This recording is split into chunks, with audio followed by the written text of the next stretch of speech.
আসসালামু আলাইকুম। সজনে ডাঁটা খুবই জনপ্রিয় একটি সবজি। সজনে গাছের পাতাও শাক বা ভর্তা হিসেবে খাওয়া হয়। সজনে পাতায় রয়েছে ভিটামিন এ এর একটি বড় উৎস। Vitamin C, calcium, protein, zinc, iron কি নেই এই পাতার মধ্যে। এমনকি শরীরের কোলেস্টেরল ও ডায়াবেটিস মাত্রা নিয়ন্ত্রণে জাদুর মতো কাজ করে। আরও রয়েছে হাজারো গুণ। তাই তো গবেষকরা এই পাতাকে বলে থাকেন নিউট্রিশন সুপারফুড। পৃথিবীর সবচেয়ে পুষ্টিকর বলে এই গাছকে বলা হয় মিরাক্কেল টি। আজ তৈরি করব সজনে পাতার ভর্তা। খুব সহজেই তৈরি করা যায়, খেতে কিন্তু অসাধারণ হয়। তাহলে চলুন শুরু করা যাক। আজকে সজনে পাতা ভর্তা তৈরি করার জন্যে এখানে আমি নিয়েছি সজনে পাতা। আর এভাবে সজনে পাতাগুলোকে আমি একটি একটি করে খুব ভালো করে বেছে নিয়েছি। তারপর সজনে পাতাগুলোকে আমি এভাবে একটি ছাঁকনির সাহায্যে খুব ভালো করে ধুয়ে পরিষ্কার করে নিয়েছি। আর এমনিতেও সজনে পাতায় তেমন ধুলা ময়লা আটকায় না। এবার চুলায় একটি প্যান বসিয়ে তার মধ্যে দিয়ে দিচ্ছি রান্না করার রেগুলার তেল 2 টেবিল চামচ।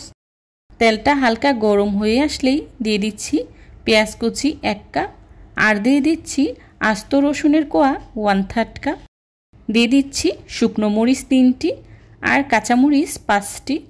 এখন সবগুলো একসাথে বেশ কিছুটা সময় নিয়ে খুব ভালো করে ভেজে নেব। পেঁয়াজ রসুনটাকে আমি খুব বেশি ভাজবো না, হালকা ব্রাউন কালার হলেই চুলা থেকে নামিয়ে নেব। আমার পেঁয়াজ রসুনটা ভাজা হয়ে গিয়েছে। এবার এখান থেকে আমি অর্ধেকটা নামিয়ে নিচ্ছি, সাথে শুকনো মরিচগুলোও চুলা থেকে নামিয়ে নিচ্ছি। দেখে নিশ্চয় বুঝতে পারছেন পেঁয়াজ রসুনটাকে আমি কী পরিমাণে ভেজে নিয়েছি। এবার এর মধ্যেই দিয়ে দিচ্ছি আগে থেকে ধুয়ে পরিষ্কার করে রাখা সজনে পাতা। এখন সজনে পাতাগুলোকে আমি পেঁয়াজ রসুনের সাথে খুব ভালো করে নেড়ে মিশিয়ে নিচ্ছি। সজনে পাতাটা যেন খুব তাড়াতাড়ি সিদ্ধ হয়ে যায়, তাই এই পর্যায়ে দিয়ে দিচ্ছি পরিমাণ মতো লবণ। খুবই অল্প তেল মশলায় স্বাস্থ্যকর একটা রেসিপি আজকে আপনাদের সাথে শেয়ার করেছি। আশা করছি আপনাদের কাছে খুবই ভালো লাগবে। সজনে পাতাটাকে বেশ কিছুটা সময় নিয়ে এভাবেই তেলে ভেজে নিতে হবে। এই পর্যায়ে চুলা আঁচটা হাই হিটে রেখে অনবরত নেড়েচেড়ে সজনে পাতাগুলো ভেজে নিতে হবে। এতে করে সজনে পাতা থেকে কোনো প্রকার পানি বের হবে না।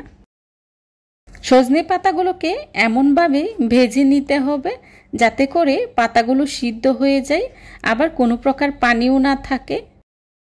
সজনে পাতাগুলোকে আমি বেশ কিছুটা সময় নিয়ে খুব ভালো করে ভেজে নিয়েছি। খেয়াল রাখতে হবে যাতে করে সজনে পাতায় কোনো প্রকার পানি না থাকে। যদি সজনে পাতায় পানি থাকে তাহলে ভর্তাটা খেতে পাংশে লাগবে, একদমই খেতে ভালো লাগবে না। আমার সজনে পাতাগুলো খুব ভালো করে ভেজে নেওয়া হয়ে গিয়েছে। দেখতেই পাচ্ছেন সজনে পাতায় কোনো প্রকার পানি নেই। এবার সজনে পাতাগুলোকে আমি চুলা থেকে নামিয়ে নিচ্ছি। আর চুলা থেকে নামিয়ে খুব ভালো করে ঠান্ডা করে একটি ব্লেন্ডার জারেই নিয়ে নিচ্ছি। আমি সজনে পাতাগুলোকে খুব ভালো করে ব্লেন্ড করে নেব। সজনে পাতাগুলো ব্লেন্ড করে নেওয়া হয়ে গিয়েছে। আমি সজনে পাতাগুলোকে ব্লেন্ডার জারে দিয়েই ব্লেন্ড করে নিয়েছি। আপনারা চাইলে শিলপাটায়ও বেটে নিতে পারেন।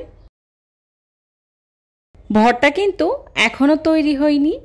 এবার ভর্তা তৈরি করার পালা। ভর্তা তৈরি করার জন্যে এখানে আমি যে শুকনো মরিচগুলো ভেজে রেখেছিলাম, প্রথমে ওটার বোটা ছাড়িয়ে নিচ্ছি।